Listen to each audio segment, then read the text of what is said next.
For over a century, the Canadian government operated a system designed to destroy Indigenous culture. They called them residential schools, but they were really cultural prisons for children. Over 150,000 Indigenous children were taken from their families, forced to attend these schools, forbidden from speaking their languages, forbidden from practicing their cultures, forbidden from being who they were. This is the story of residential schools, a story of cultural genocide, but also a story of survival and resistance. The residential school system began in the 1880s, and the last school did not close until 1996. That is not ancient history. That is within living memory. Children as young as 4 years old were taken from their families, often by force. Parents who resisted were threatened with imprisonment. The children were transported far from home to schools where they would spend the next 10 years of their lives, or what was left of their lives after the schools were done with them. The schools were run by churches: Catholic, Anglican, Methodist, United Church. The government paid the churches to run the schools, and the churches were more than happy to oblige. They saw the children as souls to be saved, savages to be civilized, Indians to be erased. The partnership between church and state was explicit.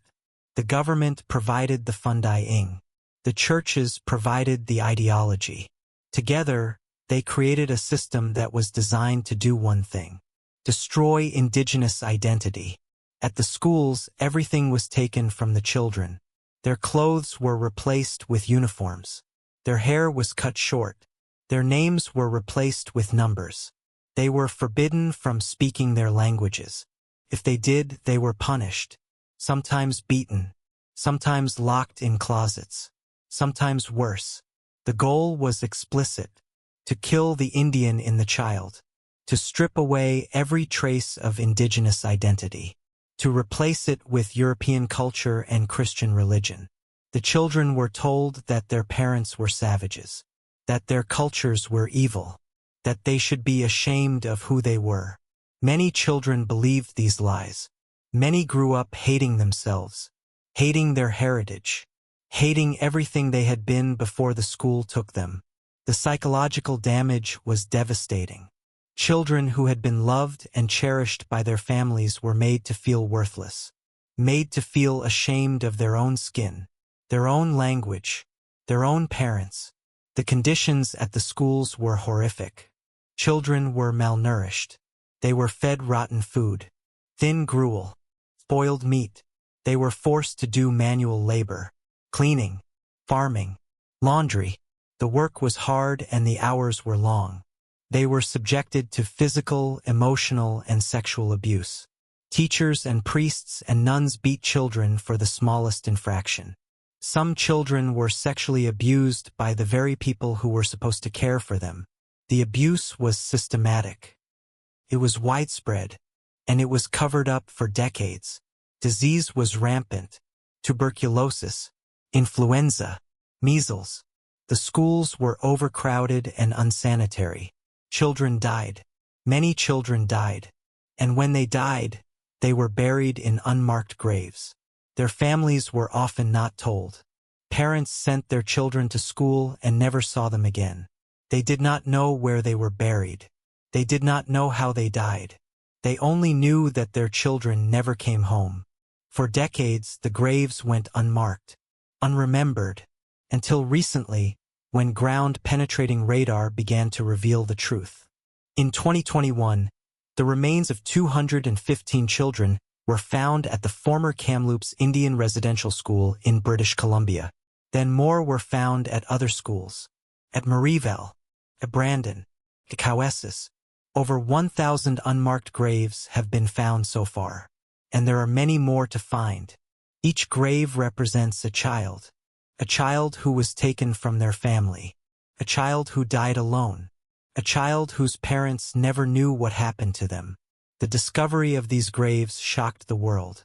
But for Indigenous peoples, it was not a surprise. They had always known. The survivors had always told their stories. The graves simply confirmed what the oral histories had always said. The children were there. They had always been there, waiting to be found, waiting to be remembered. But the children survived. Against all odds, against all attempts to destroy them, they held onto their languages in secret. They whispered their songs to each other at night. They remembered their stories. They remembered who they were. And when they finally left the schools, they carried that identity with them. Damaged, yes. Traumatized, yes. But not destroyed. The spirit of indigenous peoples could not be killed. Not by residential schools. Not by anything. The Survivo-RS went on to have families. They raised their children. They fought for their rights. They demanded justice. And they told their stories so that the world would know what happened. Many survivors spent decades trying to forget, trying to bury the trauma. But the trauma did not stay buried. Came out in other ways. In addiction. In violence. In broken families. The intergenerational trauma of residential schools continues to affect Indigenous communities today. In 2008, the Canadian government finally apologized for the residential school system. Prime Minister Stephen Harper stood in the House of Commons and said the words that survivors had waited decades to hear. "We are sorry." The Truth and Reconciliation Commission was established. Survivors were invited to share their stories. Over 7,000 testimonies were collected. Stories of abuse, stories of loss, stories of survival. The commission concluded that the residential school system amounted to cultural genocide. Those words matter. Cultural genocide. The deliberate destruction of a people's culture. And the survivors lived to tell the tale. The commission issued 90